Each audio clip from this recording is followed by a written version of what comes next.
ሰላም ጤና ይስጥልን ውድ የቻናላችን ቤተሰቦች እንደምን ሰነበታችሁ? አማኑኤል አሻግሬ ነኝ። ቻናላችን ቻግኒ ሚዲያ የምርጥ ትረካዎች ቤት። በዚህ ትረካ ቻናላችን የተለያዩ ልቦለዶች፣ እውነተኛ ታሪኮች እንደዚሁም አጓጊ የትርጉም ስራዎች ወደ እናንተ እናደርሳለን። አሁን እየተከታተላችሁት የምትገኙት ትረካ ጎቤው ልቦለድ ማርሴል ፓኞል ጽፎት ጌታነህ አንተነህ የተረጎመውን ድንቅ ልቦለድ ነው። በዛሬው ዝግጅታችን እጅግ አጓጊ የሆነውን ዘንላችሁ ቀርበናል። ክፍል 4 እነሆ ጀመረ። ክፍል 4።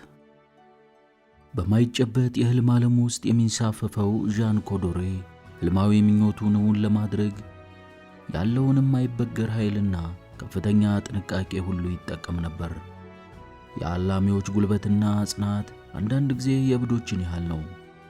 የህንፃ ሥራ መምሪያ የሚባለውን መጽሐፉን በጣራው ጀብ አፍ ላይ ዘርግቶ ማንካውን በእጁ ይዞ በባዶ እግሩ እየተንፏቀቀ አሮጌ ሸክላዎቹን እየጠጋገነ ይገጣጥማል። አንድ አይኑን ጊንጥ ነድፎ አሳብጦታል። አልፎ አልፎ ባልዲውን በአሸንዳው በኩል በገመድ ለልጁ እየላከላት የሸክላዎቹን መገጣጠሚያ የሲሚንቶ ቡኬት እየሞላች ትመልስለታለች።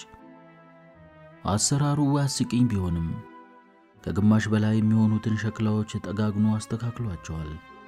የጉልበት ሥራ ጥቅምና አስደሳችነት ድንገት እንደተከሰተላቸው ሰዎች ሁሉ በውጤቱ ኩራት ብሎታል። የጎደሉት ሸክላዎች ስንት እንደሆኑ እንደገና ለማስላት በመሞከር ላይ ሳለ በጎዳናው ላይ አንድ አጽሞ የቀረ ትልቅ በቅሎ ወደ እሱ ቤት ሲያዘግም አየ።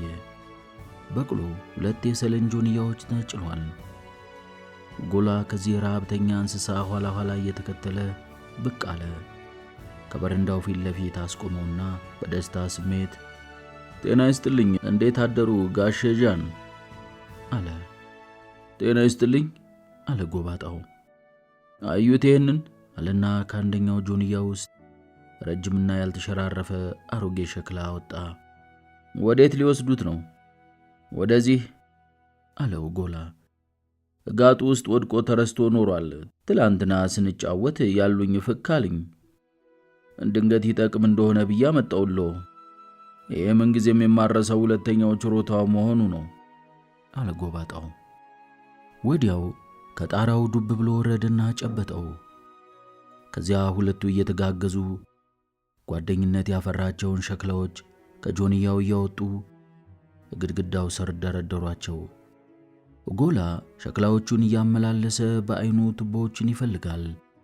ብዙም ሳይቆይ ጋጡ ውስጥ ከሽቦ ጥቅሎች ጎን ተደርድረው አያቸው። ጋጡ ለዋናው ቤት ሲባል ጣራውን ተገፏል። ሸክላዎቹን ደርድረው ሲጨርሱ ጎባጣው ነጭ ወይን ጠጅ እንዲጠጣ ጋበዘው። ጎላ ምንም ሳይግደረደር ግብዣውን ተቀበለና ወይን ተክሉ ዳስ ውስጥ ሄደው አረፋሉ። ስለ ውሃው ችግር ሳስብ ነበር አለው ጎላ። የጉድጓዱ ውሃ መቼም ጥቂት የጓሮ አትክልት ቢያጠጣላችሁ ነው እንጂ ወዲያው ነው እንክት ብሎ የሚደርቅ። ባጣችሁ ደግሞ ትንሽ ነው፣ ብዙ ውሃ ይሰበስብላችሁም። ዝናብ ሲጥል ግን ተላይ በጎዳናው ኩል ብዙ ጎርፍ ይወርዳል። እኔ ያሰብሁት ሰፋ ያሉ ጥቂት የሲሚንቶ ቱቦዎች ቢኖራችሁና ጎርፉን ተላይ ወደዚህ መርታችሁ ብታመጡት ጉድጓዱ ሁል ጊዜ እንደሞላ ይኖር ነበር። በጣም ጥሩ ሐሳብ ነው አለ ጎባጣው። ቱቦማ ይኸው ዛሬ ጠዋት አስመጣሁ እኮ። አሃ እሱማ ሸጋ ነው አለው ጎላ። ግን ምን ሊያረጉት አስበዋል ኖሯል ያስመጡት? እሱ ሚስጥር ነው፣ ትልቅ ሚስጥር አለ ጎባጣው አደናጋሪ ፈገግታ እያሳየው። እኔ አልበይም፣ የፈራሁት ደረሰ አለው ጎላ በሐሳቡ። ምንጭቱን ያውቃታል። ትልቅ ሚስጥር ሲል ተነግግሩ ያስታውቅበት የለ። ምንም ጥርጥር የለውም። በነፍሴ እየተጫወተብኝ ነው ለካ ሰውየው። ይህንን ያሰበ ግን እንዳይታወቅበት ለመሳቅና ለመጫወት ይሞክር ነበር። ሚስቴቱ አንድ ጠርሙስና 2 ብርጭቆዎች ይዛ ከቤት ወደ እነሱ መጣች። ጎላ ገረመው። ልክ በቡና ቤት ውስጥ እንደሚደረገው በትሪ ላይ አድርጋ መጣችው።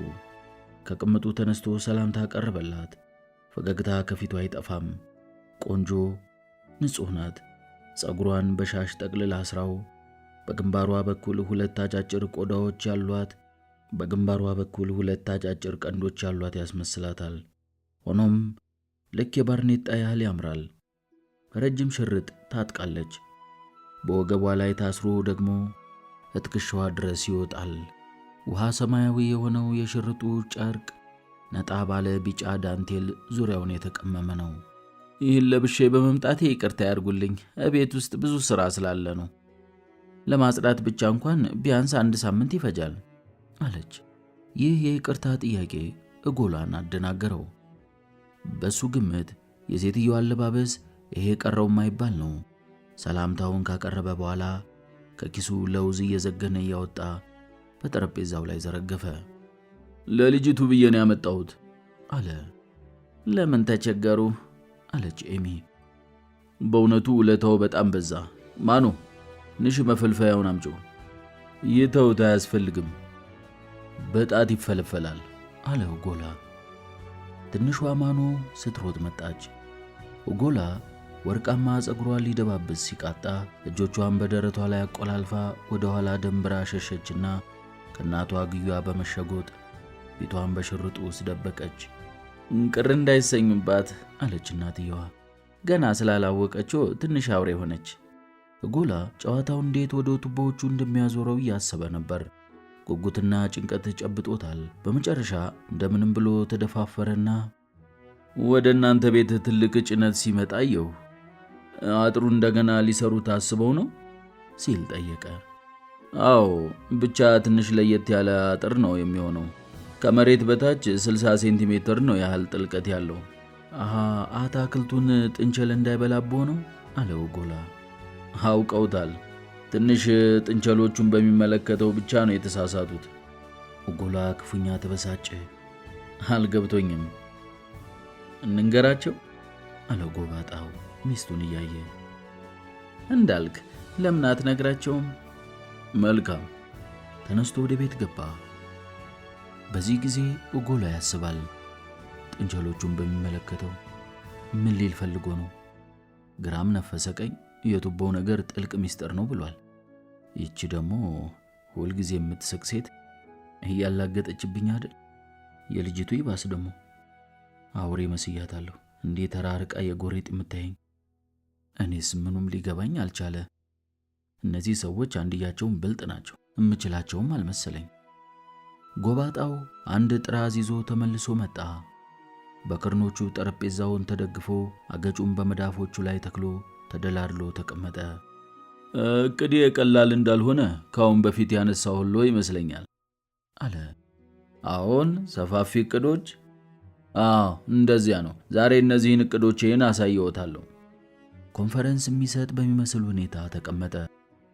ወደዚህ እንድመጣ ያደረገኝ የመጀመሪያው ምክንያት ለተፈጥሮ ያለኝ ፍቅር ነው።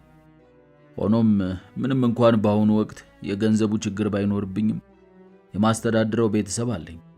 በዚያ ላይ ደግሞ የልጄን የወደፊት ኑሮ ማመቻቸት ይኖርብኛል።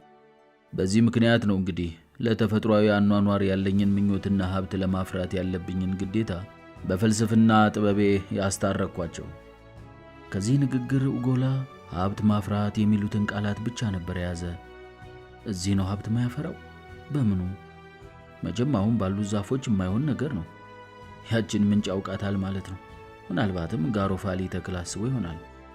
ይህንን እንዳሰበ ተስፋ ከመቁረጥ በመነጨ የመልስ ማጥቃት መንፈስ ምን መሰሎ፣ እዚህ ግድም አበባ ለማብቀል ጥሩ ምንጭ ቢኖሮ እንኳን። የምን አበባ? አለ ጎባጣው እንደመገረም ብሎ። አበባ እየሸጥኩ ሀብት የማፈራ መስሎት ነው? ደሞ እዚህ የምን ምንጭ ነው? ያለችኝ ምንጭ ከዚህ ርቃ እንደምትገኝ እያወቁ። ጎባጣው ይህንን ሲል ከአንጀቱ የሚናገር ይመስላል። ኡጎላ ግን አላመነውም ነበር። ታዲያ ቱቦው ለምን መጣ? ምን አባል ታርግበት ነው? ትልቅ ሚስጥርስ ምን ሊሆን ነው? እያለ በሐሳቡ ይንቆራጠጣል። ጎባጣው ንግግሩን ቀጥሏል። ቁም ነገር እኮ ነው የማጫውተው። እቅዴ ለረጅም ጊዜ በጥልቅ ያሰብኩትና አፈጻጸሙ ምንም እንከን የማይኖረው ነው። ባለቤቱ በኩራት መንፈስ ፈገግ አለችለት። በመጀመሪያ ለቤተሰቤ ቀለብ የሚሆን ጥቂት ዘሮችን እዘራለሁ። ካሮት፣ ቲማቲም፣ ድንች። ይህ ምንም ችግር የለውም መስሏል አለ ኡጎላ በሐሳቡ። ግን የሰውየውን ሐሳብ ድምፁን ከፍ አድርጎ ደገፈ። አዎን፣ እሱስ ምንም ቁም ነገር የለው። በቀን የ1 ሰዓት ሥራ ይበቃዋል አለ ጎባጣው። እኔም እንዲያ ነው የገመትኩት። ግን እኮ አለች አለሜ፣ ጉድጓዱ ትንሽ ነው። ምናልባት በደንብ ማጠጣት ያልቻለን እንደሆነስ? ምን አለ አለው ጎላ። አታክልቶች እንስ ይላሉ እንጂ ቃናቸውና መዓዛቸውማ የላቀ ነው የሚሆነው። ይሄም ማሰየው ነው አለ ጎባጣው። እኔ የምፈልገው ብዛት ሳይሆን ጥራትን ነው። ጎላ በዚህ ንግግር ልቡ በጣም የተነካ መሰለ። ስለ ጥራቱ ሳይስጉ፣ ይህ እንግዲህ በዚህ አለቀ ማለት ነው። እንዲህ እንደዋዛ ልክ ጠረጴዛ የሚያጸዳ ይመስል የቤተሰቡን የቀለብ ችግር እንደተወገደ አድርጎ በንቀት መንፈስ ዘጋውና ንግግሩን ቀጠለ። ከዚህ የቀለብ ዘር በኋላ ለግዙፉ የጥንቸል ርቢ አስፈላጊ የሆነ ሌላ ምርት ማምረት ይኖርብኛል። ግዙፍ ማለት እንዴት? ትልልቅ ጥንቸል አይደለም አለች አለሜ። በወር በብዙ መቶ የሚቆጠሩ ጥንቸሎች ለማርባት ማለታችን ነው። ቆይቶ ደግሞ በየወሩ ብዙ ሺህ ጥንቸሎችን። ኤሚ አላት ባሏ። ግድ የለም አናጋን ነው። ህልሙ ይቆየንና ሊሆን በሚችለው እንወስን። ጥራዙን ገለጠና በሁለቱም ገጾች ላይ ሰንጠረዥ ያለበትን ክፍል ለጎላ አሳየው። ሰንጠረዡ ችክችክ ብሎ በሐዝ ተሞልቷል። ይመልከቱ ይህንን። ጎላ ገጾቹን ተመለከተ። ቅንድቡን 2 ጊዜ ከፍ ዝቅ አደረገና ምኑም አይገባኝ፣ ማንበብ እንኳን አሳምሬ ነው የማውቀው፣ ቁጥር ሲሆን ብቻ ነው የሚያደናግረኝ አለ። እኔ ግን በደንብ ይገባኛል። ይቆዩ፣ ቁጥሮቹ ምን እንደሚያመለክቱ ላስረዳው። በአንድ ተባትና በአንዲት እንስት ጥንቸል በመጀመር አንድ ዘመናዊ አርቢ ከ3ኛው ዓመት መጨረሻ ጀምሮ በየወሩ 500 ጥንቸሎች ሊያገኝ ይችላል። ይህ እንግዲህ በአንድ ባለሙያ የተረጋገጠ ነው መረጃው። ጎላ አይኑን ጭንብስ አደረገና ሰውየው ቀሉም መሆን አለበት ብሎ አሰበ። ሲያየው ግን ኮስተር ብሎ ነው የሚያወራው።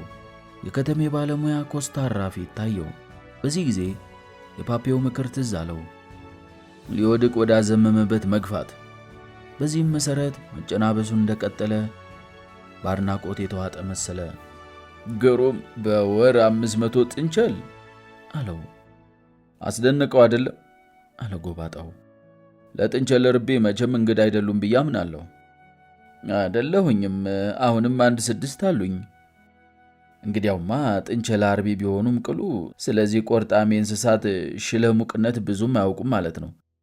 ይህ ባለሙያ አለው ጥራዙን አጥፎ እያወዛወዘ፣ ከ5000 በላይ ጥንቸሎች ያሉበት ርቢ ለማህበረሰብ አደገኛ ሊሆን ይችላል ይላል። ምክንያቱም 1000 ተባዕትና 5000 እንስት ጥንቸሎች ያሉት አርቢ በወሩ በ30,000 ጥንቸሎች ይጥለቀለቃል። ከ6ኛው ወር ጀምሮ ደግሞ ከ200,000 ያልፉና ከ10ኛው ወር ጀምሮ ወደ 2 ሚሊዮን ይደርሳሉ። አንድ ድፍን ክፍለ ሀገር፣ ምናልባትም ሀገሩ በጠቅላላ በረሃብ ሊያልቅ ይችላል። ጎላ ቅንድቡን ሰቅሎ ይህንን የጥፋት ጠንቋይ አፍጦ ተመለከተው። ወዲያው የምስርና የአተር ማሳውን የጥንቸል መንጋ ድምጥማቱን ሲያጠፋበትና የጥንቸል ግልገሎች በረሃብ እየተቅበዘበዙ በስሪው ውስጥ ወደ ላይ ሲሄዱበት ታየው። እና እሱም በዚህ ያምኑበታል እንዴ አለ። አውስትራሊያስ አለች ኤሚ። ለምን ስለ አውስትራሊያስ አትነግራቸውም? እውነትሽን ነው አለ ጎባጣው። አሁንም ኮንፈረንስ የሚሰጥ መስሎ የቆዳው ስፋት ፈረንሳይን 14 ጊዜ የሚያክለው ያልታደለ ክፍለ ዓለም አንድ ስደተኛ ባመጣችው አንድ ተባዕትና አንዲት እንስት ጥንቸሎች የተነሳ ሊጠፉ ነበር። እኒያ ቆርጣሚ እንስሳት ማሳዎቹንና ሜዳዎቹን ጋጣ አደረጓቸው። አገሪቱን ከጥፋት ለማዳን 2000 ኪሎ ሜትር ርዝመት ያለው የኤሌክትሪክ አጥር ማጠር ፈልጎ የኤሌክትሪክ አጥር ማጠር ያስፈልጎ ነበር። አሁንም ቢሆን ሰው በማይኖርበት የደሴቷ ክፍል ውስጥ መፈልፈላቸውን ቀጥለዋል። ዝርያው በጣም ተስፋፍቷል። ሳር ቢያጡ ዛፍ ላይ መውጣት የሚችሉ ናቸው። ዛፍ ላይ አለው ጎላ በነገሩ ባያምንበትም በጣም ደንግጦ። አዎ፣ እና ጠቅላላ ጫካውን ሁሉ ሊግጡት ይችላሉ። እና እንዲህ ያለው ጥንቸል ነው እዚህ አመተል ሊያረቡት የሚያስቡ? አረ በስማም ይበሉ። ምነዋ? የለም፣ በነገራችን ላይ የእነዚህ ዝርያዎች ጉልበትና አጥፊነት ከአውስትራሊያ አየር ጠባይ ጋር የሚሄድ ይመስለኛል። እዚህ ቢመጡ ከሁለት ወይም ከ3 ትውልድ በኋላ እንደ ሌሎቹ ጥንቸሎች ይሆናሉ። በእርግጥ ከነዚህ ትንሽ ደጎስ ማለታቸው የማይቀር ነው። እንዲህ አይበሉኝ አለው ጎላ። እና በወር 500 ሊያረቡ አስበዋል ማለት ነው? አይደለም አለ ጎባጣው ልክ ባልተጨበጠ ህልም እንደማያምን ሰው ባለ አነጋገር። የለም፣ በማንኛውም ነገር ቢሆን መካከለኛ መሆን ያሻል። ልከኛ መጠን ያስፈልጋል። ሁሉም በልክ በኩል በዚህ መጽሐፍ ውስጥ ባለሙያው የጠቀሳቸው ቁጥሮች ስህተት ናቸው ማለት አይደለም። ሆኖም ከቁጥርነት አያልፉም። በተግባር በሚሞከርበት ጊዜ ልዩነቱ ሊታይ ይችላል። ቢሆንም መቼም የዚህን ቁጥር 1/4ኛ በወስድ አሳምሮ እንደሚሳካ እርግጠኛ ነኝ። አይመስሎትም? ስለዚህ ከ2 ዓመት በኋላ ጀምሩና በየወሩ ከ125 እስከ 150 ጥንቸሎች ላገኝ የምችል ይመስለኛል። ከዚህ በላይ ለማግኘት ግን እኔም አልፈልግም። ለምን? አለች ኤሚ በቅሬታ መንፈስ። ቢያንስ 250 አላልከኝም ነበር? ትከሻዋን እቅፍ አደረገና ፈገግ አለ። ሴቶቹ ውዱ ጎረቤቴ የጥሩ ጠባይ ሁሉ ባለቤቶች ናቸው። ሆኖም አንዱ ይቀይራቸዋል፣ ማስተዋል። ሆኖም አንዱ ይቀራቸዋል፣ ማስተዋል። ሴቶች ውዱ ጎረቤቴ የጥሩ ጠባይ ሁሉ ባለቤቶች ናቸው። ሆኖም አንዱ ይቀራቸዋል፣ ማስተዋል። የምክንያታዊነትን ልጓም ያዝ በማድረግ ፍላጎትን መቆጣጠር ያሻል። ውዷ ወዳጄ 10 ተባትና 100 ያህል እንስቶች ከኖሩን በቂያችን ነው። ከነዚህ በዓመት 1500 ግልገሎች ካገኘን መቻነሰን አለ። መቻነሳችሁ አለው ጎላ። ይሄ ራሱ ስንትና ስንት ልፋት አለበት።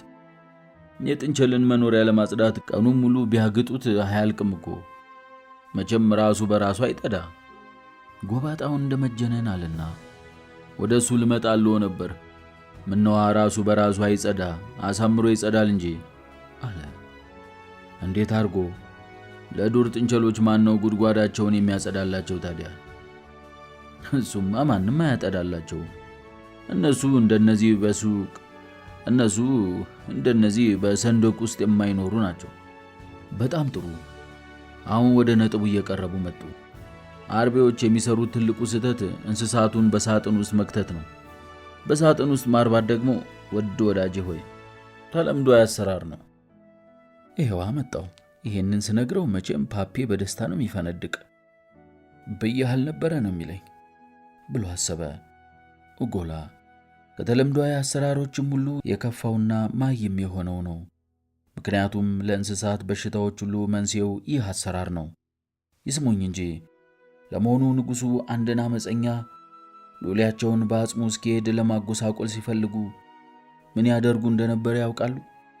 ወህኒ ቤት ይከቱት ነበር። ይህ ታሪክ የሚያስተምረን ነው። በአመፀኛው በንጉሡ በአጽምና በጥንቸል መካከል ያለው ግንኙነት ምንም ላልገባው ለጎላ ይህንን የተባለውን ነገር ታሪክ አላስተማረውም። ጎባጣው ንግግሩን ቀጠለ። እኔ ምን እንደማደርግ ልንገሮ። መናኸሪያ ሰራና በዘመናዊ መንገድ የጥንቸሎቹን ነፃ ተለቀው እንዲራቡን ማደርገው። በጣም ግሩም። ይሄማ በጣም ጥሩ ሐሳብ ነው። ጎላ ይህንን ሁሉ ህልም ባዶ በሚሆንበት ጊዜ እኔ እኮ ተናግሬ ነበር ለማለት እንዲያመቸው ለርቢው እንቅፋት ሊሆኑ ይችላሉ ያላቸውን አንዳንድ ነገሮች መጠቆም እንዳለበት አሰበ። ይሁን ግን ቀበሮውሳ አለ። በዚህ አካባቢ ብዙ ቀበሮ አለ እንዴ?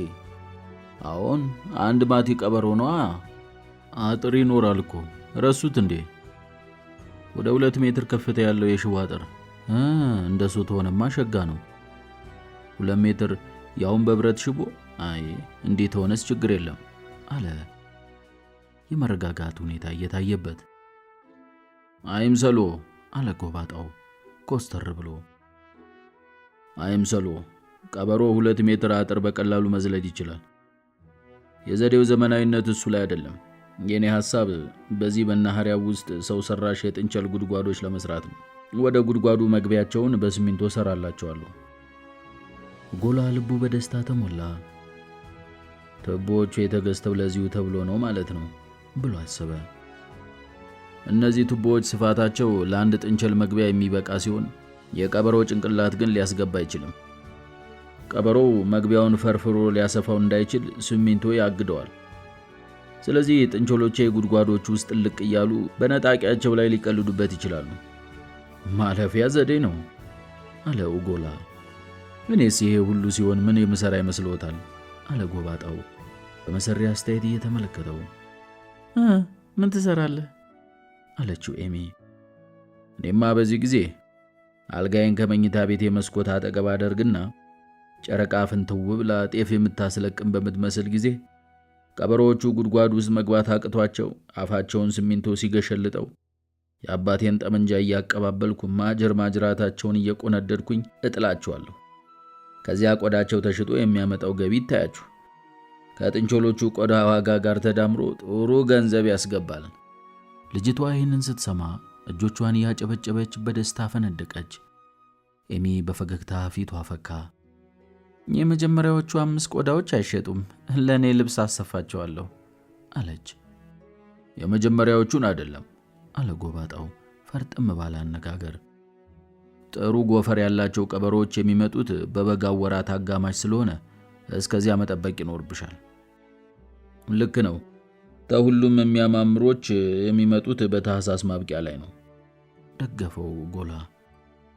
እሺ ኤሚ፣ በታህሳስ መጨረሻ ቃል ገባልሻለሁ። ከዚያ ወዲህ ግን አይሆንም። ሐሳባችሁ ሁሉ ትንግርት ነው። ግን እነዚህ ጥንቸሎች ምን ይበላሉ? ጠየቀው ጎላ። ይህንን ጥያቄም ስጠብቀው ነበር። ጥያቄው መሰረታዊ ስለሆነ ማንሳቶ ትክክል ነው። መልሱን እንግዲህ ብለው ያድምጡኝ። በመጀመሪያ በመናኸሪያው ውስጥ መኖ የሚሆኑ አዘርትን እዘራበታለሁ። ይህም እዚያ ቦታ በተፈጥሮ የሚገኘውን ሳር አይነቱን ያበዛዋል። ልጄና እናቷ በሳምንት 2 ጊዜ ወደ ኮረብታው ለሽርሽር ወጣ ይሉና የጥንቸሎቹን ስጋ ቃና የሚያሳምሩ የቅመም ተክሎችን ነቃቅለው በማምጣት ይመግቧቸዋል። ከሁሉም በላይ ዋናው አዲስ ነገርና የዘዴው ቁልፍ ግን ይሄ ነው አለና የሰደርያውን ኪስ ደባብሶ 4 የሚያብረቀርቁ ጥቋቁር ፍሬዎች አወጣ። በእጁ መዳፍ ላይ አድርጎ ለጎላ አሳየው። ጎላ ትንሽ ተመለከታቸውና የቡያ ፍሬ ነው አይደለም አለ ጎባጣው ያንን ግራ የሚያጋባ ፈገግታውን እያሳየው። አይደለም።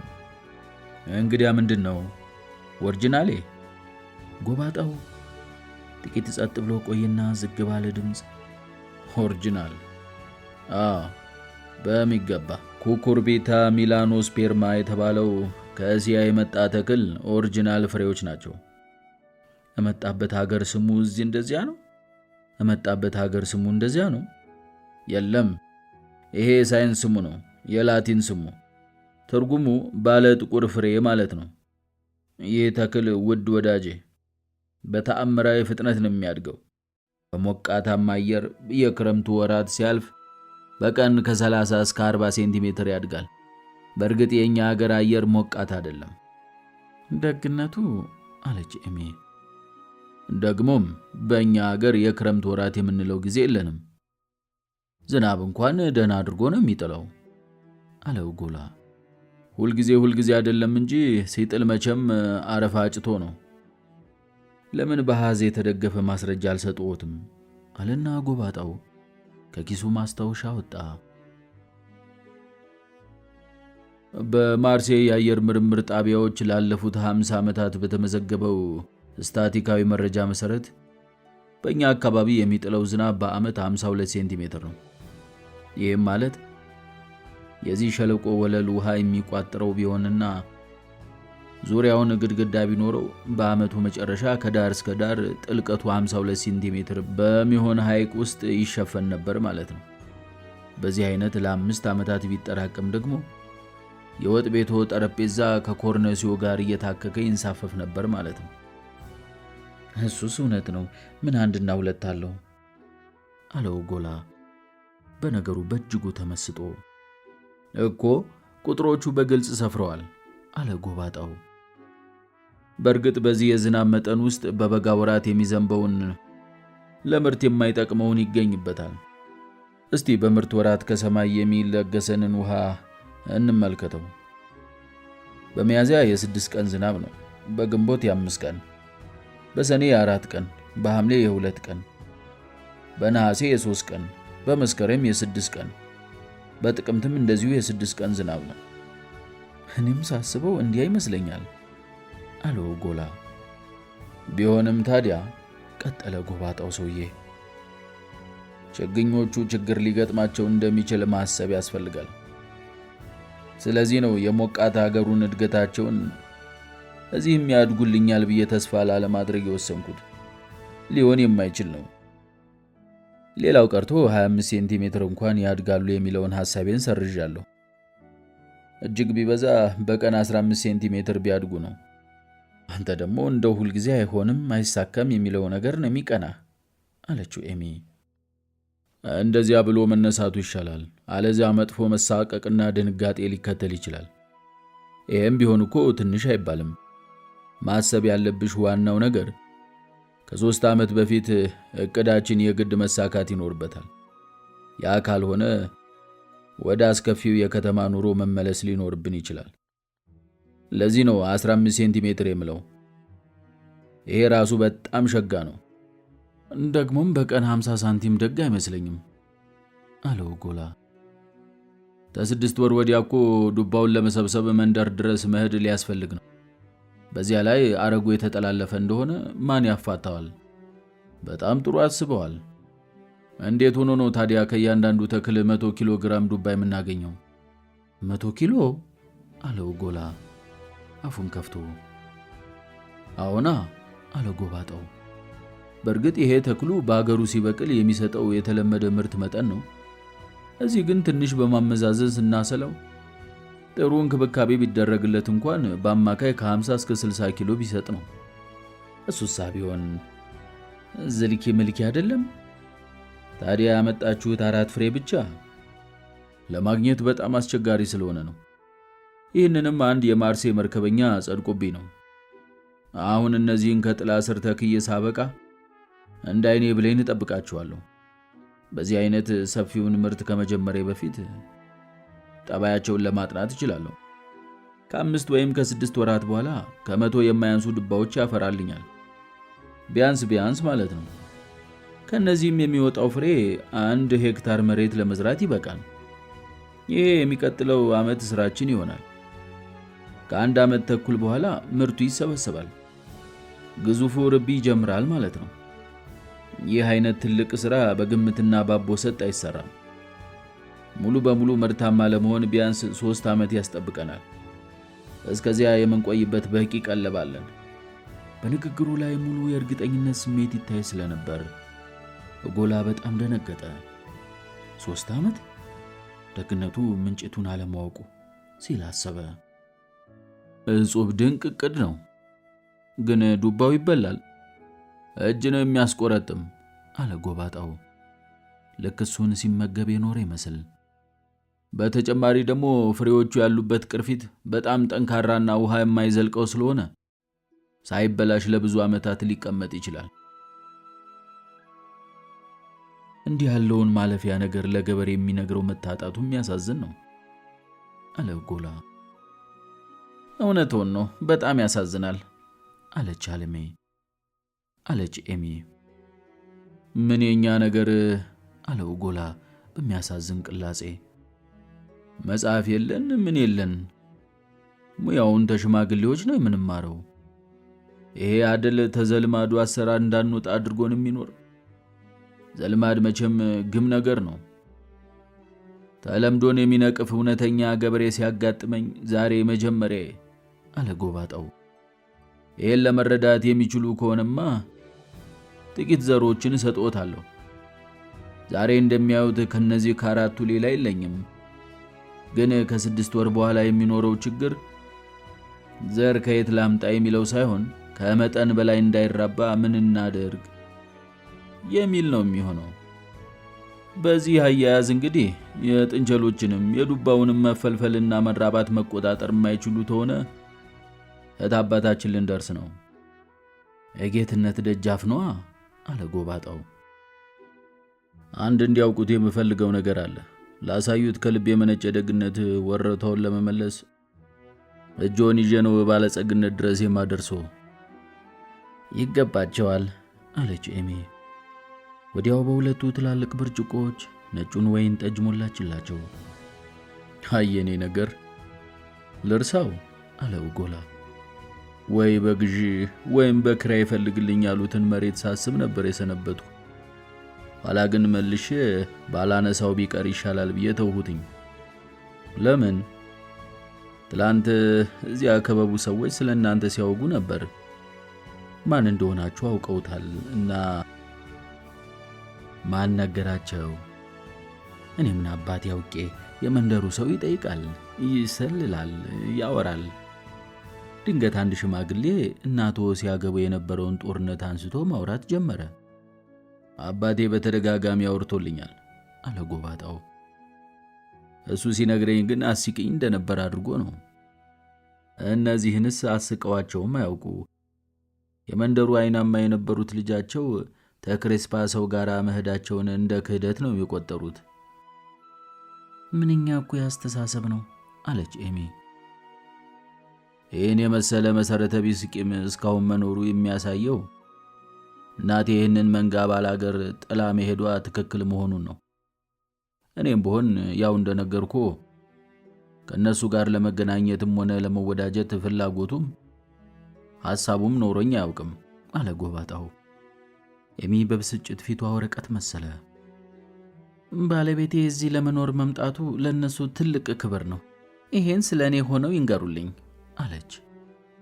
ምን ታረጉታላችሁ? ይሄው ናቸው። እናንተን እንኳን ምንም አይሏችሁም፣ አታስቡ። እናንተ ዝም ታላችኋቸው እነሱም አይደርሱባችሁም። ማሳውን ግን ለራሴ ነው ብዬ ከራየውና ለሶ ሰጥቶታለሁ። አንድ ሌላ ነገር ደግሞ ሳስብ ነበር። ሩዊስቴል አንዳንድ ነገር ለመግዛት ይርቃችኋል እና የሚያግዛችሁ ተሆነ የኔም ቤት ልትጠርግ በሳምንት 3 ጊዜ የምትመጣ አገልጋይ አለችኝ። የምትፈልጉትን ነገር ጽፋችሁ ትሰጡኝና እሷ ገዝታ ታመጣላችኋለች። ውድ ጎረቤቴ ሆይ አሁንም ይህንን እርዳታውን ተቀብያለሁ። በአሁኑ ሰዓት ቤታችንን አሰራርተን ያልጨረስንና ያልተደላደልን ስለሆነ በቂ ጊዜ አይኖረንምና ነው። አንድ ቀን ምስጋናዬን ከቃላት በተለየ መልክ ለማቅረብ ዝግጁ መሆኔን ላረጋግጥልዎ እወዳለሁ። ጎላ ከዚያ ወጥቶ ሲበር ወደ መንደር ሄደ። ከከባቡ ዘንድ ፓፒያው የቡል ጨዋታውን እየጨረሰ ነበር። በግራ እጁ ከዘራውን ተመርኩዞ ረዘም ላለ ጊዜ ካሰላሰለ በኋላ ለአናቷ አልሞ ወረወረ። መምቻው የተጋጣሚውን ድንጋይ ያባረረና ከኮሸኔዋ ጋር ተቃቅፎ ቁጭ አለ። የጨዋታው ተሳታፊዎችና ተመልካቾች በጭብጨባ አድናቆታቸውን ገለጹለት። በዚህም ግሩም ድንቅ ኢላማ 15ኛውን ነጥብ በማስቆጠር የጨዋታው አሸናፊ ሆነ። በዚህ ሁሉ መሃል ጎላ አንድም ቃል አይተነፍስም። ተጫዋቾቹ አፕሬቲቭ ሊጠጡ ሲሄዱ እሱም አብሮ ሄደ። አፕሬቲቭ ወደ 1 ሰዓት ያህል ወሰደ። ጎላ ፓፒዮን በአይኑ መጠቃቀሱ አልቀረም ነበር። ሆኖም ሽማግሌው በጊዜ ወደ ቤቱ መግባት ስላልፈለገ ጨዋታውን ቀጠለ። በመጨረሻ ወደ ቤታቸው ለመሄድ ተነሱ። እሱቤራ ባድማ እስኪደርሱ ድረስም የባጤ ቆጡን እያወጉ ተጓዙ። ወዲያው ወደ ቤት ገብተው በሩ እንደቆለፉና ዲዳም ደንቆሮም የሆነችዋ ፓፒዮ ሰራተኛው ሾርባ ለመቀቀል ደፋ ቀና እያለች መሆኗን እንዳዩ ጠርሙስ ወይን ጠጃቸውን ይዘው ተቀመጡ። ፓፒዮ ፒፓውን ለኮሰና ምን አዲስ ነገር አለ ሲል ጠየቀ። ጥሩም ነገርም አለ፣ ግም ነገርም አለ። ሰፋፊ እቅዶች የተባለው ትልቅ የጥንቸል እርቢ ነው። በሽቦ አጥር ውስጥ ሆነው ስዳጅ ተለቀው የሚረቡ ጥንቸሎች ናቸው። በጣም ጥሩ። መጽሐፍ አለው? አዎ አሳይቶኛል። ብዙ ቁጥር አለበት። በሁለት ጥንቸል ጀምረ ተ6 ወር በኋላ ተ1000 በላይ ሆኑልሃል የሚል ነው። በዚህ አይነት ሲፈለፈሉ ዝም ብለህ ተተውኻቸው አገሩን ያጠፉታል ይላል። አውስትራሊያንም እንደዚህ ተታለክ ተራብተው ነው አሉ ያጠፏት። አውቃለሁ አለ ፓፒዮ። እኔ ግን ያያቸው በመጽሐፍ አይደለም በጋዜጣ ነው። ስማ፣ በእርሳስ ቁጥር ማማስና በመጽሐፍ መቁጠር ቀላል ነው። እንዲያውም አንድ ቀን ቲያትር ገብቼ አንድ መተተኛ ተባዶ ባርኔጣው ውስጥ 4 ጥንቸል እየመዘዘ ሲያወጣ ይቻለውኝ። እሱ ግን ርቢውን በልኩ ሊያረገው ነው ያስበው። በወር ሲበዛ ቢውል 150 ብለዋል። ፓፔው በሳቅ ፈነዳ። ጎሽ እንዲያ ነው። ቀለባቸው ደግሞ የእንጨት ልጣጭ ያለው የቻይና ዱባ ነው። ዱባው ሲያድግ ልክ እባብ ተጉድጓዱ ምዝዝ ብሎ እንደሚወጣ ማለት ነው። አንድ እግር ብቻውን 100 ኪሎ ያፈራል። እኔ ግን 50 ኪሎ ታገኘው በቂ ነው አለ። ጋሊኔት እያጋነንህ ነው የምትነግረኝ አይደል? በፍጹም ልክ እሱ ያለኝን ነው መልሼ የነገርኩ። እንግዲያስ ሲያላግጥብህ ይሆናል። እኔም መስሎኝ ነበር። አይደለም የምሩን ያጫወተኝ። ኮስተር ብሏል። ዛሬ ማለዳ ያጥር ሽቦውን ቋሚዎቹንና ብዙ ሲሚንቶ አስጭኖ አስመጣ። ተላላኪውን ሳውጣጣው ገና የሚመጣም አለ ብሎኛል። ይሄማ በጣም ደስ የሚል ነገር ነው። ይሄ ሰው ለኛ ሲል እግዚአብሔር የፈጠረው ነውና በ10 ወር ውስጥ ጥሎ እንደሚሄድ አትጠራጠር። እሱ ላይስ ተሳሳትህ። ጥሩም አለ ግምም አለ ብዬህል። ግሙ ነገር እቅዱን ያውጥቶት ለ3 ዓመት ነው። ምሽቱን ምን አላት መሰለ? እቅዳችንን ከ3 ዓመት በፊት እዳር ማድረስ አለብን፣ አለበለዚያ ከተማ ተመልሰን መሄዳችን አይቀርም አላት። የሚለውና የሚያደርገው አንድ ይሆናል ያለህ ማን ነው ታዲያ? ድንገት አንተ እንደምትለው ይሆናል። ግን ሰውየው ይሄንን ያለ ገንዘብ ቢኖረው ነው። ጀሚኖስ የነበረውን ቤት ንብረቱን ሽጦታል። ሌላም ብዙ ውርስ አግኝቷል። ጋሊኔት የውርስ ገንዘብ ጥሩ አይምሰልህ። ረድኤት የለውም። አታዩም ሲሚንቶ ሲገዛበት? ሐሳብና ሲሚንቶ እህት ሊያደርስ 6 ወር እንኳን ሳይዘልቅ ነው ጆሮ መጣል የሚጀምር። 6000 ፍራንክ ብናሳየው ጥሎ ይጠፋል። እስተዚያ ድረስ ግን በዱባው አረግ ተተብትቦ ሲንፈራፈር ማየት ቲያትር የማየት ያህል ነው። ያንን እያየ መዝናናትና በትዕግስት መጠበቅ ብቻ ነው። ፓፔ እኔስ አንድ ቀን አብረኸኝ ሄደህ ብታየው ደስ ይለኝ ነበር። አንተ ራስህ አይተህ እንድትረዳው። አንዳንድ ጊዜ የሚለው ነገር አይገባኝም። እሱንም አይሆንም እኮ ብያለሁኝ። ግን ለማወቅ በጣም ስለጓጓኝ እጫካው ውስጥ ተሸሽጌ ተሩቅ ለማየት ፈልጋለሁ፣ እንዲያው ለመዝናናት ያህል። በዚህ ጊዜ በሩ ተከፈተና ሰራተኛዋ ውላቸው የማይታወቅ በርካታ ምልክቶች አስተላለፈችለት። ፓፔው በጭንቅላቱ እሺ የሚል ምልክት አሳያት። ራት ደርሷል ነው ምትል አለ። ሰራተኛዋ አሁንም ሁለቱን እጆቿን ዘርግታ ማርገብገቧን ስትቀጥል ፓፔው ራት ዶሮ ነው ትላለች ብሎ ተረጎመ። እሺ አለው ጎላ። እኔም ሽታው ነግሮኝ ነበር። ልክ በዚህ ጊዜ እነ ኤሚ በፋኖስ ራታቸውን ይበሉ ነበር። ጎባጣው ኮስተር ብሎ ሰዎች ስንባል ፈጥነን ዳኝነት መስጠት እንወዳለን። በፍቅር አማካኝነት ተቀራርበው ካልተዋወቁ ነፍሶቻችን ክፉኛ ተራርቀውና ተለያይተው ይቀራሉ። ይሄን ሰውዬ በሚመለከት በመጀመሪያ ተሳስቼ ነበር። የመጣን ዕለት ዕቃ በማጓጓዝ ሲያግዘን ከባላገር የማወቅ ፍላጎት የመነጨ መስሎኝ ነበር። አልፎ ተርፎም ከፈገግታው በስተጀርባ የተወሰነ ክፋት ያየው መስሎኝ ነበር። ይቅር ይበለኝ። በመጀመሪያ ምንም ሳንጠይቀው የጉድጓዱን ውሃ ሰጠን። ዛሬ ደግሞ እነዚህን ሸክላዎች ይዞልን መጣ። በዚህ አይነት ወደ ወባኝ ማድረግ የነበረኝን ውድና ረጅም ጉዞ አስቀረልኝ ማለት ነው። ይሄ ሰው ብዙ ሥራ ያለበት ሰው ነው። አየሽ፣ ምንም እንኳን መሬቱ ብዙም የማይሰጥ ቢሆን ሰውየው ትጉ ሰራተኛ መሆኑን ለማወቅ አዳጋች አይደለም። ማሳዎቹን በደንብ ነው የያዛቸው። እና ይህ ብዙ ሥራ ያለበት ሰው ለማያውቀኝ ጎረቤቶቹ እርዳታ ሊያደርግ ሥራውን ትቶ መጣ። የመንደሩን አንኮላዎች በሚመለከት የነገረን ነገር ራሱም ቢሆን የወዳጅነት ምልክት ነው። የደግነቱና የርህራዩ ማረጋገጫ ነው። የእነሱን ድንቁርናና ቅሌት ለመቀበል አልፈለገም። በነገራችን ላይ የሚኖረው ብቻውን ነው። ቤቱም እንደኛ ቤት ክፍሎች ፈንጠር ብሎ ነው ያለው። እሱም ከመንደሩ ሰዎች ጋር ብዙም የሚደባለቅ አይመስለኝም። እኔ ግን ብዙም አልወደድኩትም አለች ኤሚ። መልኩ አስቀያሚ ስለሆነ ነዋ፣ ቀርፋፋና ልምግ ስለሆነ። ግን መገንዘብ ያለብሽ ጉርጉምስ በሆነ አካል ውስጥ ንጹህ ነፍስ ልትዋሃድ እንደምትችል ነው። አውቃለሁ አለች ኤሚ። እስቲ ባህሪውን የተሻለ ለመረዳት እጥራለሁ። ልጅቷ ግን በጣም ነው የፈራችው። ጸጉሯን ሊደባብሳት ቢፈልግ እኮ ነው ያለችው። ማኑ አድራጎትሽ ሊገባኝ አልቻለም። ይሄን ደግ ገበሬ አልወደድሽውም ማለት ነው? ክፉ ነው አለች ልጅቷ። ገና ሳይሆን ፍርሃት የሚለቅብኝ ቀፋፊ ነው። ማኑ አለ ጎባጣው ኮስተር ብሎ። አንቺ ስለሱ ያለሽ አስተያየት ይልቅ ክፉ ነው።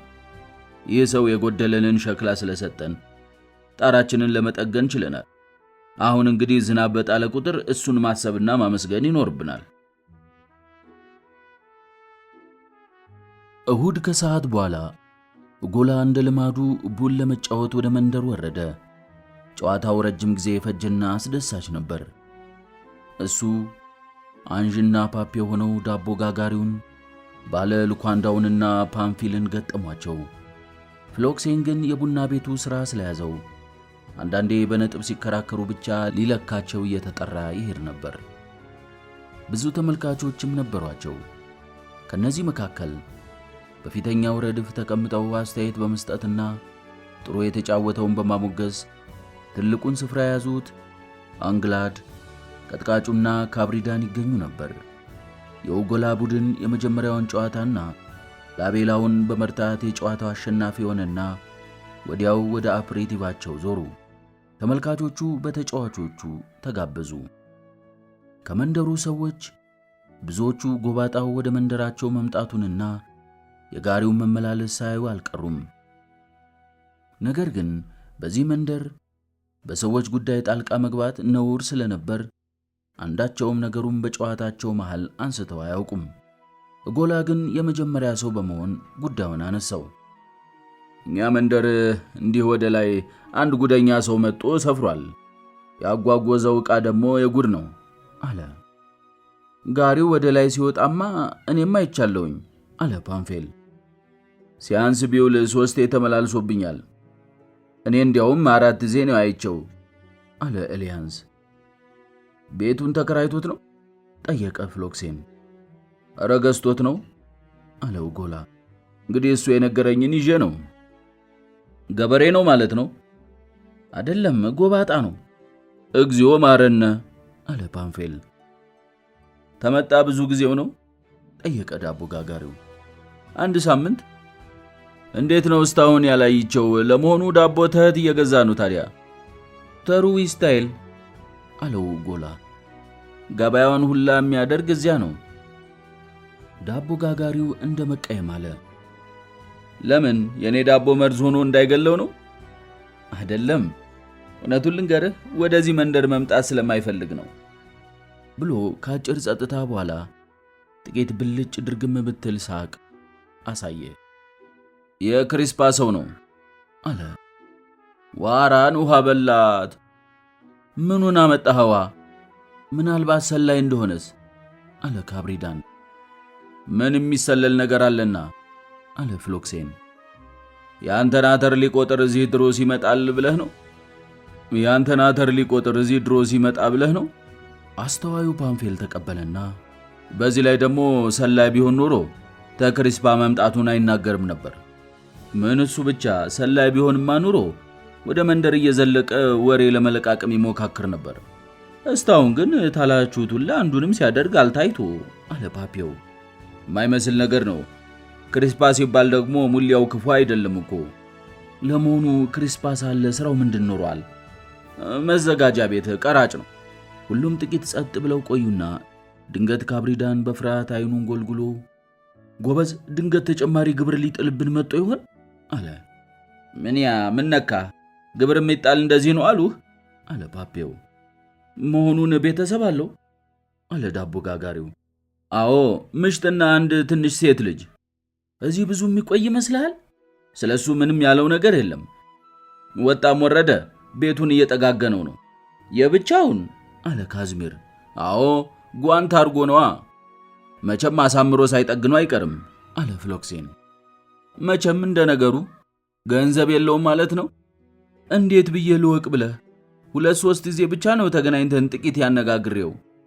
ያላችሁትን በሉ አለ አንዤ።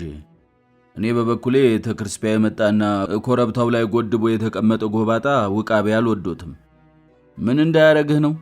ተኮረብታው ታልወረደ ማንንም ሊጎዳ አይችልም አለ ፍሎክሴን። ተውት ይሁን አለ ፓፒው። ተኛ የሚፈልገው ነገር የሚኖር አይመስለኝም። መጋቢት 30 ቀን የጣራው ጥገና ተጠናቀቀ። መካዘኑን በአዲስ ሸክላ ከደነው። መዝጊያዎቹና መስኮቶቹም ከሞላ ጎደል በትክክል ገጠሙ። አንድም መስታወት የጎደለው መስኮት አልነበረም። የመስኮቶቹ መዝጊያ ብሩህ አረንጓዴ ቀለም ተቀቡ።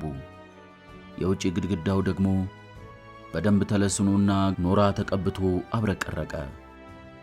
የአጥሩን የበሰበሱ ቋሚዎች ነቅሎ በምትካቸው ጥቁርና ቀይ የጽድ ግንዶች ተከለባቸው። ተጠላልፎና ተተብትቦ የነበረው የወይን ሐረግም አሁን ጣራው ተጠግኖለትና በሚገባ ተሰቅሎ አረንጓዴ ዳስ መሰለ። ዣን ካዶሬ በዚህ ሥራው ራሱ ማመስገኑ አልቀረም። ሆኖም የሌላ ሰው ምስጋናም ስላልፈለገ የሥራውን መጨረሻም ለማክበር ሲል ኡጎላን ሻምፓኝ እንዲጠጣ ጋበዘው። የሌላ ሰው ምስጋናም ስለፈለገና የሥራውን መጨረሻም ለማክበር ሲል ኡጎላን ሻምፓኝ እንዲጠጣ ጋበዘው። ከምሽቱ 12 ሰዓት ግድም ሲሆን ኡጎላ ብቅ አለ። ከሸለቆው ወጥቶ እጥፍ ሲል ቤቱን አየና አይኑን ባድናቆት ጎልጉሎ ቆሞ ቀረ። ጎባጣው የኩራት ፈገግታ እያሳየ በሩቅ ቆሞ ያየው ነበር። ኡጎላ ቤቱን ለረጅም ጊዜ ባድናቆት ተመለከተና ጭንቅላቱን ነቀነቀ። እንዴት ነው? ምን አስተያየት አለዎት? አለው ጎባጣው። የኔ አስተያየት ይሄን ቤት ልጎበኝ ስመጣ የክት ልብሴን መልበስ ነበረብኝ። ወዲያው ኤሚ ከቤቱ መጣች። ሮዝ ቀሚስ ለብሳ ወተት በመሰለው ፊቷ ዙሪያ ወደ ቀዩ የወሰደውን ጸጉሯን ለተለያዩ ከፍላው በመጎንጎን አዘናፈለችው። ትንሿ ማኖ በበኩሏ በአንድ ትልቅ ዛፍ ቅርንጫፍ ላይ በተሰራላት ጁማጁዌ ላይ ፊት ብላለች። ባፏ አንድ ዘለላ እንስላል ይዛ ሰንደል ጫማዋን ወደ ሰማይ ፉን እያረገች ትጫወታለች። በመጨረሻም ጉድጓዱ የእንጨት ክዳን ተሰርቶለት በክዳኑ ላይ ደግሞ የሚያምር ባለ ማኒቪላ ፓምፓ ተገጥሞለታል። ትልቅ የጎማ ቱቦ በአግዳሚ እንጨት ላይ ተቀምጧል። ኡጎላ የጎማውን ርዝመት 30 ሜትር ዋጋውን ደግሞ ቢያንስ 100 ፍራንክ ገመተው። ወጥ ቤቱ ኡጎላ የሚያውቀው የድሮ ቤት አልነበረም። የግድግዳ ሰዓቱ በጣም ተወልውሎ አዲስ ሆኗል። የግድግዳዎቹ ንጣትና የመደቡ ማብረቅረቅ ልዩ ብርሃንና ፍካት ሰጥቶታል። የቤቱ ሲገባ ፋኖሱ የተቀመጠበትን የመብራት መስቀያ ከልቡ አደነቀው።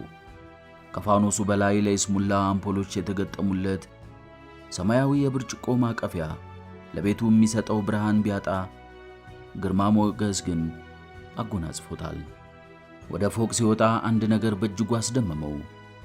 ባልና ሚስቱ የሚተኙ አብረው አይደለም። ይልቁንም ለየራሳቸው አንዳንድ መኝታ ቤት አላቸው። ይህ ታዲያ የባለጸጋ ሰዎች አኗኗርን ዘዬ ነው። ይሄ ከሲ ጎባጣ ብዙ ገንዘብ አለው ማለት ነው። በእጆቹ መስራት ያውቃል።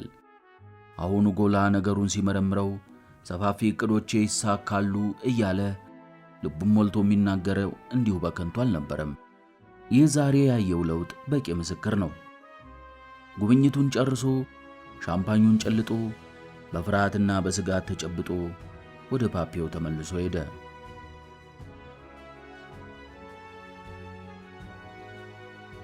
በማግስቱ ዣን ኮዶሬ በሌሊት ተነስቶ የእርሻ ሥራውን በስማአ ብሎ ጀመረ። ጎ ሲቀድ ድምፁን አጥፍቶ ተነሳ። ሚስቱንና ልጁን ላለመቀስቀስ ሲል ጫማውን በእጁ ይዞ በባዶ እግሩ ወረደ። እሳቱን አቀጣጥሎ ቡናውን አሙቆ ጠጣና ማሳው መጨረሻ ዳርቻ ሄዶ ተሰማራ። የመጀመሪያውን ቁጥቋጦ ለመቁረጥ መጥረቢያውን ከመሰንዘሩ በፊት ትንሽ ንግግር ቢጤ ያደረገለት። ቤተሰቡን መመገብ ግዴታው መሆኑን አስረዳው። ከዚያ በእጁ ሊጠፉ ለሚጠባበቁት እጽዋት ሁሉ በሃርሞኒካው ጥቂት አንጎራጎረላቸው። ፀሐይዋ በአድማሱ ላይ ብቅ እያለች ነበር። የመጀመሪያው የሥራ ቀን ይህንን ያህል አጥጋቢ ውጤት አላስገኘም። በመጥረቢያው በመጋዙና በቆንጨራው በሚገባ መጠቀም ባለመቻሉ አላግባብ ብዙ ጉልበት አጠፋ። ገጀራውን በደንብ ቀጥቅጦ አላሳለውም ነበር። ነገር ግን በጥሞና ሲያስበው ሌላ አማራጭ ባለመኖሩ ተስፋ ሳይቆርጥ ጥረቱን ቀጠለ። ጫፉን ወደ መሬት ላለማስጠጋት ጣረ። የሰውነቱን እንቅስቃሴ ከክንዱ ጋር አስማማው። በዚህ አይነት አንድ ሳምንት ባልሞላ ጊዜ ውስጥ ከመሳሪያው ጋር አብሮ ያደገና የኖረ መሰለ። ዶማውን እንደዚሁ ጉልበቱን አላግባብ ሳይጨርስ ምን ያህል ማንሳት፣ የት ላይ መጣል እንዳለበት ተማረ። ምናልባትም ከአያቶቹ የወረሰው ገበሬነቱ ሳይረዳው አልቀረም። ወይም ደግሞ አንዳንድ ተመጻዳቂዎች እንደሚሉት የጉልበት ሥራ ይህንን ያህል ተሰጥኦ የሚጠይቅ ስላልሆነና የአንድን ሂሳብ ስሌት ከማውጣት የአንድን ዛፍ ስር ማውጣት በእጅጉ የቀለለ ስለሆነ ይሆናል። ትልልቁን አሜኬላና ሸዋማውን ተክል በቆንጭራው ጎማመደው፣ ኩሾሽላውን መነጠረው፣ ነጭ አዝሙዱንና ሮዝመሪኖውን ደግሞ በሁለት እጁ እየመዘዘ ጣለው። በመጨረሻም የረፈረፈውን ተክል በመዋጠጫና በመንቆው እየጎተተ ወደ ጫካው ሲወስድ ትንሽዬ አህያና ፍየሎች እየተከተሉ የሚወዱትን ግጦሽ እየመረጡ ይጎረማምዳሉ። ዘወትር ከጠዋቱ 2 ሰዓት ላይ መሳሪያዎቹን ሸክፎ ያስቀምጥና በሃርሞኒካው ትንሽ የአደን ሙዚቃ ያንጎራጉራል። በዚህ ጊዜ ባለቤቱና ልጁ ቁርስ ይዘው ይመጣሉ። እንደ ጥሩ ጉዛም ሁሉ በሥራ ቦታው ላይ መብላትን በደንብ አድርጎ ይዞት ስለነበረ ነው። ቁርስም እንደዚሁ በገበሬ ደረጃ ከበድ ያለ ነው። የተቀቀለ እንቁላል፣ ዓሣ፣ የአሳማ ሥጋ፣ ወፍራም ዳቦና አንድ ትልቅ ብርጭቆ ቀይ ወይን ጠጅ ይቀርብለታል። ማዕዱ እንደተነሳ ጥቂት ይጨዋወታሉ። ብዙውን ጊዜም ሙዚቃ ያሰማቸውና ወደ የሥራቸው ይሰማራሉ። አባት ምንጠራውን ይቀጥላል።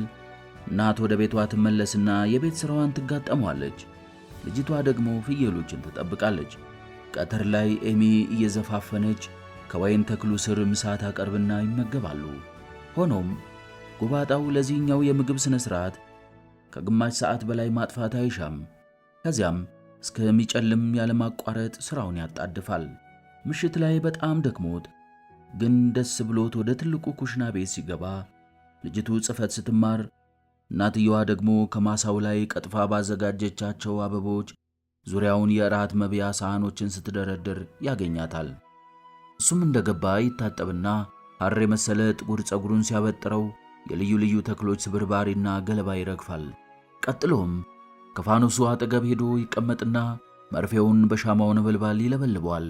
በዚህ ከቆሻሻ በጸዳ መርፌ በዕለቱ በእጆቹ ውስጥ የተሰገሰጉትን እሾሆች እየነቀሰ ማውጣት ይጀምራል። ልጅቷ ይህንን በጭንቀት ስሜት ትመለከታለች። አልፎ አልፎም እጁ ቆሳስሎ ስታየው የስቃይ ጩኸት ታሰማና ድንገት የአባቷን እጅ እያያዘች በርኅራኄ ትስማለች። ራታቸውን በሚበሉበት ሰዓት የወደፊት ሀብታቸው በተለይም የልጅቷ የወደፊት ዕድል መሠረት የሆነውን በጥልቅ የተወያዩበትንና ያዘጋጁትን ዕቅዳቸውን በድጋሚ ያብራራላቸዋል። በዚህ ጊዜ ለሦስቱም በጠረጴዛው ላይ ወርቅ ተቆልሎ በሐሳባቸው ይታያቸዋል። ራት ተበልቶ ገበታ ሲነሳ እሳቱ ዳር ሄዶ ይቀመጣል። ልጅቷ እግሩን እቅፍ አድርጋ ጭንቅላቷን በጉልበቱ ላይ ታስደግፍና በበርጩማው ላይ እጎኑ ትቀመጣለች። እሱም በሃርሞኒካው የቆዩ ባህላዊ ዘፈኖችን ያዜምላታል። አልፎ አልፎም ኤሚ አብራው በመረዋ ድምጿ ታንጎራጉራለች። በጠራው ጨረቃ በጽድ ዛፎች ውስጥ በየጎጇቸው ወፎች ይቀበሏታል። በዚህ አይነት ሲሰሩ ለመጀመሪያዎቹ ጥቂት ሳምንታት ኤሚ የባሏ ከልክ በላይ ጉልበቱን መጠቀም አሳስቧት ነበር። እሱም ራሱ ቢሆን በዚህ አይነት ለመቀጠል መቻሉን ተጠራጥሮት ነበር። ሆኖም ቀኑን ቀን ሲበላው ኃይሉ እየጨመረ ሄደ። የኮረብታው አየርም ፍጹም ሌላ ሰው አደረገው። በሕይወቱ ለመጀመሪያ ጊዜ ኑሮን ከልቡ አፈቀራት። በዚህ ብቸኛ የእርሻ ቦታ ላይ እናቱ ተወልዳ አድጋ ዛፍ ተክላ ኮትኩታ ፍሬውን ለቅማለች። ይህንን ቦታ ወደደው። ዱሩን፣ ጋራ ቁልቁለቱን፣ የጠዋቷን ድንቢጥ፣ የቀትሩን ጭልፊት፣ የማታውን ጉጉት እና በሰማይ ላይ ከሚያንዣብቡት አሞሮች ስር ሆኖ መሬቱን ሲቆፍር እነዚህ ሁሉ ፍጡራን እኮ ጎባጣ መሆኔን አያውቁም እያለ ያስባል። ጎላ በየ2 እና 3 ቀኑ ከአደን መልስ ወደ ሮዝማሪኖ ብቅ ይላል። ሲመጣም አንድ ቆቅ ወይም 2-3 ጅግራዎች ይዞ ሳያንጠለጥል ባዶ እጁን አይመጣም። አልፎ አልፎም የዣን ኮዶሬ ማጭድ ሲደንዝበት ጎላ ከጠመንጃው ውስጥ ጥይት ያወጣና በላዩ ላይ የቀጠቀጠ ይስልለታል። ዣን ይህንን በተመስጦ ይመለከታል። በዚህ ሁኔታ ከ15 ቀን በኋላ ማሳው ሙልጭ ብሎ ተመነጠረ። የፍሬ ዛፎቹም ዙሪያቸው ሲመነጠርና የደረቁት ቅርንጫፎቻቸው ሲወገዱላቸው እንደገና መለምለምና መንሰራፋት ጀመሩ።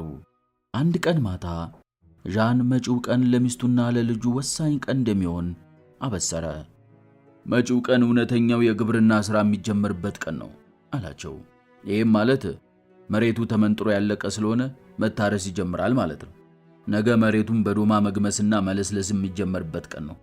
ቀጥሎ ደግሞ የዘሩ ሥራ ይከተላል።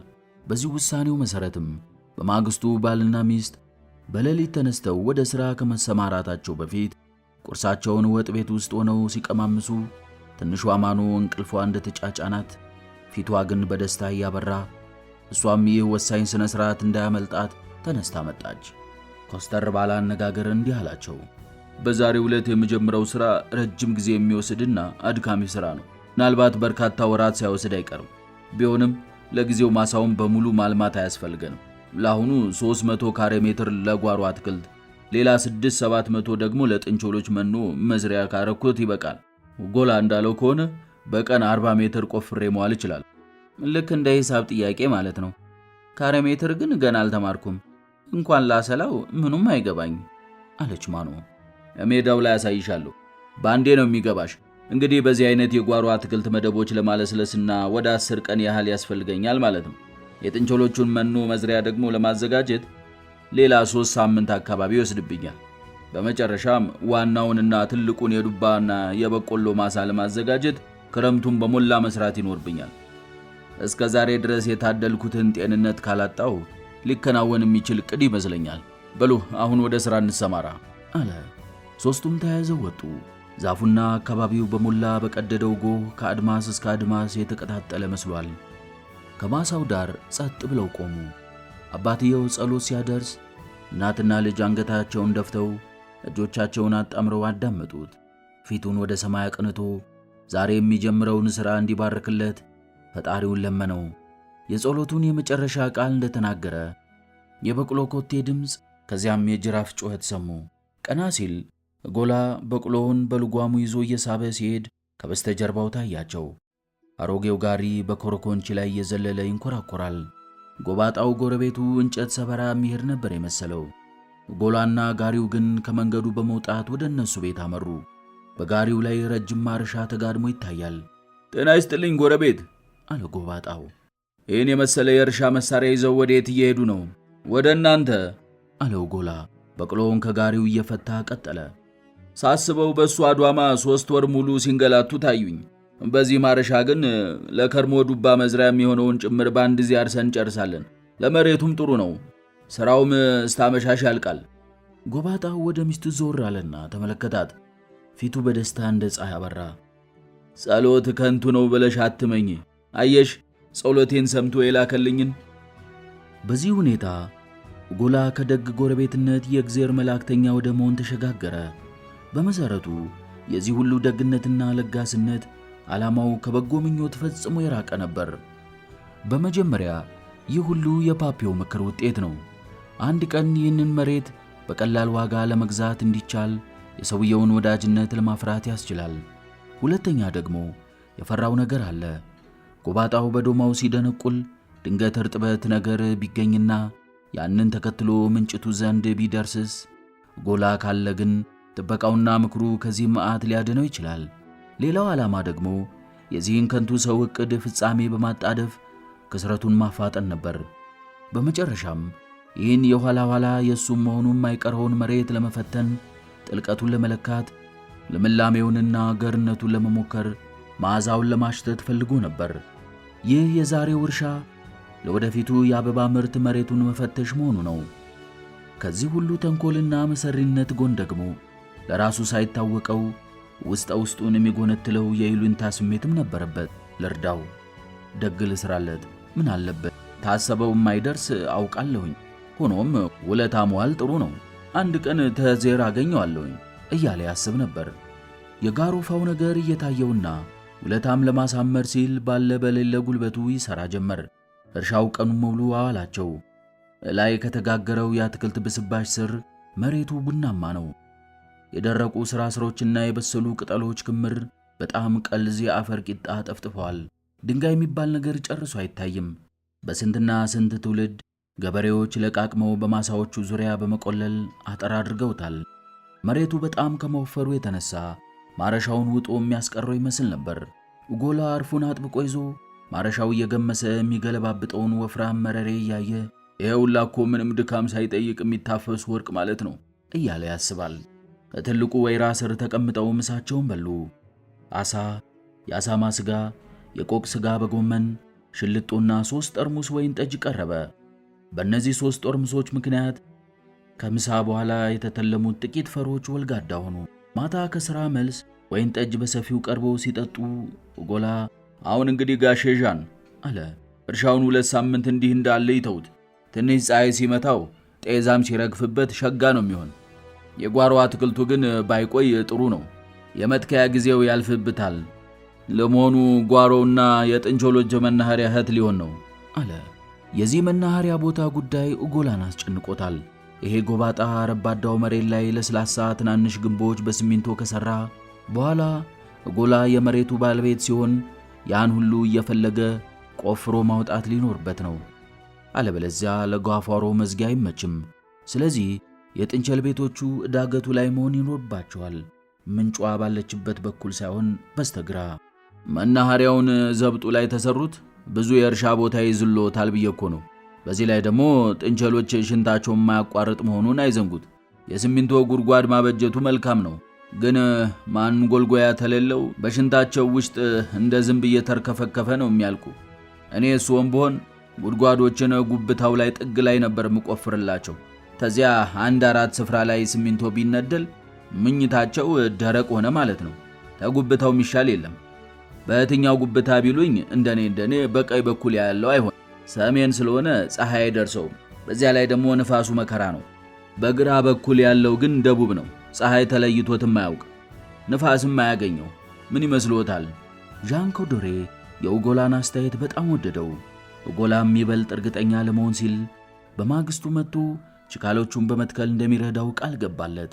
ቀጥሎ ለጓሮ አትክልቶቹ ሰፋ ያለ እርከን መርጠው መደቡና ረባዳውን መሬት ተአምር ለሚጠበቅበት ዱባ ተውት። ይህን ውሳኔ በመሰናበቻ ዋንጫ አረብርበው ሲያበቁ ኦጎላ ማረሻውን በጋሪው ላይ ጭኖ በቅሎውን እየጎተተ ወደ ቤቱ ተጓዘ። ጨረቃዋ ፍንትው ብላ ጤፍ ታስለቅማለች። ባበበው ሮዝመሪኖ መሃል ካጠገባቸው እየራቀ ሲሄድ በዓይናቸው ተከተሉት። እጁን በኪሱ ከቶ ሲራመድ እንደ መጨፈር ይቃጣው ነበር። ከዚህ ቀን ጀምሮ ኤሚ ቅዱስ ሰው ነው ብላ ወደደችው። ትንሿ ልጅ ግን ምንጊዜም ቢሆን አጠገቧ እንዲደርስ አልፈቀደችለትም። እሱም ቢሆን ሁኔታዋን ገምግሞ ከሷ መራቅን መረጠ።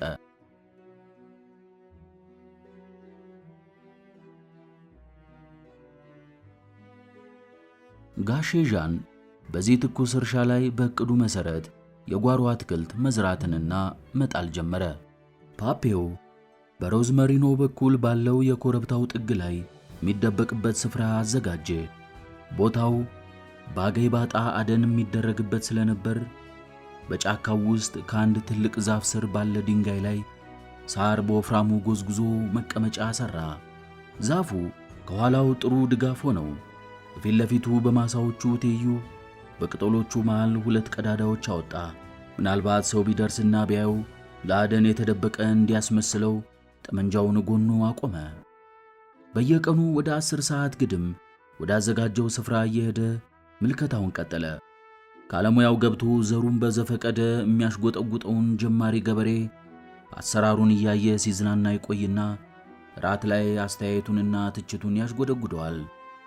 ስማ ጋሊኔት፣ ቲማቲሙን ህት ተከለው መሰለ በስተ ሰሜን እጥዱ ጥላ ስር መብቀል ይበቅልና አድጎም ያፈራ ይሆናል።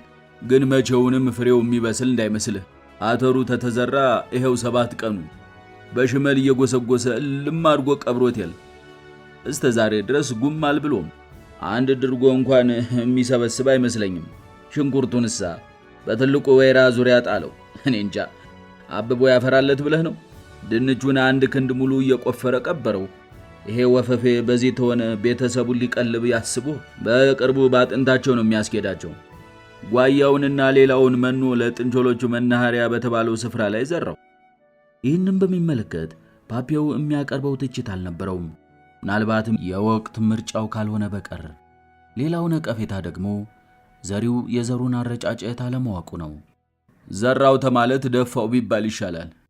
ሲበቅል ይታይ እንደ ሜትሪክ ጠጉር አልፎ አልፎ ችፍግ ብሎ ነው የሚወጣው። ለነገሩ ደህና አድርጎ ቢዘራውም ውሃ ታላገኘ ዋጋ የለውም። እንዲህ ሲለፋ ሳየው በአንድ በኩል ሳቄ ይመጣል፣ በአንድ በኩል ደግሞ አንጀቴን ይቆርጠውና ሩጠህ ሄደህ ተእጁ ቀማና ሽው አድርገህ አሳየው የሚለኝ ይመጣል። ተው እባክህ አትጨነቅለት፣ እንዳሸው አድርጎ ይዝራው። እንዳልኸው አሰራሩ ግም ይሆናል፣ ለእኛ ግን እሰየ ነው። የጓሮ አትክልቱን ተክሎ ዘርቶና ጥሎ ሲያበቃ ጎባጣው 4ቱ ጥቋቁር ፍሬዎች ሲተከሉ እንዲያይ እጎላን ጋበዘው። በእርከኑ ዳር ለዳር ባለው ግድግዳ ስር 4 ጉድጓዶች ተቆፍረዋል። ከአህያ ፋንድያ ጋር የተደባለቀ የቅጠል ብስባሽ ጨመረባቸው። ፍሬዎቹ በዚህ ውስጥ ጠለቅ ብለው ተከተቱና በደንብ ውሃ ጠጡ። ትንሿ ማኖ በየቀኑ ምሽት ላይ ለእያንዳንዱ ተክል 1 ባልዲ ውሃ የማጠጣቱን ኃላፊነት ተቀበለች። ልጅቷ በደስታ ፈነደቀች። በ15 ቀን ውስጥ ግድግዳውን አልፈው በጣራው ላይ ሲገሰግሱ ነው የምናገኛቸው አለ ዣን።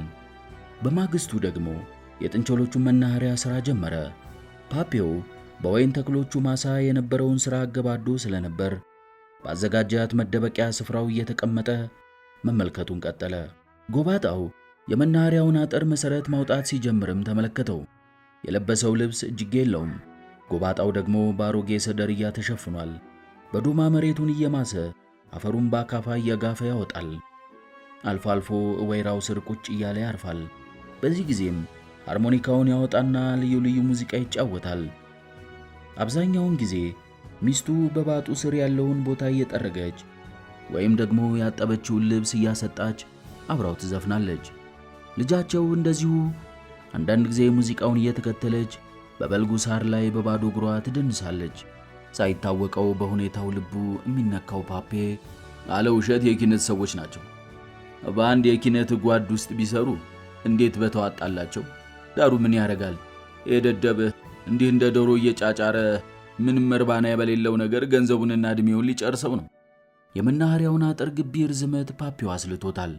መቼም ከ100 ሜትር ቢበልጥ እንጂ አያንስም። በየቀኑ ሳያሰልስ 16 ወር ሙሉ ቢማስን እንኳን ሥራውን ሊያጠናቅቀው እንደማይችል አምኗል። ሆኖም ምንም እንኳን ሙዚቃውና ዳንሱ በሥራው ጣልቃ ቢገባም ብዙም ሳይቆይ ቁፋሮ በየቀኑ 5 እና 6 ሜትር ሲገሰግስ ተመለከተ። በዚህም አያያዙ ቆፋሪው ሥራውን ከ6 ሳምንት ባነሰ ጊዜ ሊጨርሰው እንደሚችል ተገነዘበ። ቢሆንም ሰፊው ዕቅድ መክሸፉ የማይቀር ስለሆነ ይህ ኢምንት ክንውን ምንም ቦታ ሊሰጠው እንደማይችል በማሰብ ተጽናና። ጎላ ግን ተስፋ መቁረጥ ጀመረ። ፓፔ ይሄ ጎባጣ አስፈራኝ አለው። እጁ እንዳመጣ የበተነው ሁላ ይበቅልለታል። ዱባው ታሁኑ እስተ ጉልበቱ ደርሷል። አጥሩ ሊያልቅ ምንም አልቀርቶት፣ እሱ ደግሞ እንኳን ሊከሳ እየወፈረ ነው የሚሄደው። ዘንድሮ ትንሽም ብትሆን ተሰመረለት መቼም ላይሄድ ይችላል። መቼም ለቆ ላይሄድ ይችላል። ፓፔው ትከሻውን ሰበቅ አደረገና ዝም አለ። ከዚያ ጎባጣው ያለው ንብረት ምን ያህል ጊዜ ሊያቆየው እንደሚችል እንደሆነ ጎላ ማስለት ይጀምራል። በወርስ ያገኘውን ንብረት ይደምራል። ወጪውንም ከድምሩ ጋር ይቀንሳል። ካሁን በፊት የሚያሰላው ይህ ወፈፌ ላይ ዘልቅለት እዚህ ተወግሮ በየቀኑ ምን ያህል ትርፍ እንደሚያስቀርበት ነበር። የየቀኑን ኪሳራ በእርሳስ በጠረጴዛው ላይ ደምረዋል። በዚህ ሐሳብ እየተወዘወዘ እህል ባፉ ሳይዞር የሚውል የሚያድርበት ጊዜም ነበር። ሙሴ ዣን ግን በሥራው ውጤት እጅግ ከመርካቱ የተነሳ በጣም ደስተኛ ሰው ሆነ። የበላ ሁሉ መጠነው። ሰውነቱ አማረበት። ኑሮውንም አጥብቆ አፈቀራት። ይህንንም በየምሽቱ በሃርሞኒካው ድምፅ ይገልጸው ነበር። በዚህ ሁኔታ ጥቂት እንደሰነባበቱ አንድ ቀን ጎባጣው የፓምፓውን ማኔቬላ እያዞረ ውሃ ከጉድጓድ ሲያወጣ ልጅቷ ማኑ የጎማውን ጫፍ ይዛ አትክልቶቹን በማጠጣት ላይ እንዳሉ ድንገት በጉድጓዱ ውስጥ ምጠጥ የሚል እንግዳ ድምፅ ሰማ። በጎማው ጫፍ በኩል የነበረችው ማኑ ውሃው አቋረጠ። ፋኖሱን አብርቶ በገመድ አንጠለጠለና ጉድጓዱ ውስጥ ላከው። የፓምፓው ቱቦ ከውሃው በላይ ተንጠልጥሎ ታየው። ጎድጎድ ባሉት የጉድጓዱ ወለል ክፍሎች ላይ ብቻ ጥቂት ውሃ ተቋጥሮ ይታያል። ሆኖም በዚህ ምንም አልደነገጠም። እንደዚህ እንደሚሆን የታወቀ ነው። ብቻ 1-2 ቀን ይጨምራል ብዬ አስቤ ነበር እንጂ እንደሚያልቅ የታወቀ ነው። እንግዲህ ዛሬ ሌሊት ሳይዘንብ ካደረ ከነገ ጀምሮ እናስብበታለን አለ።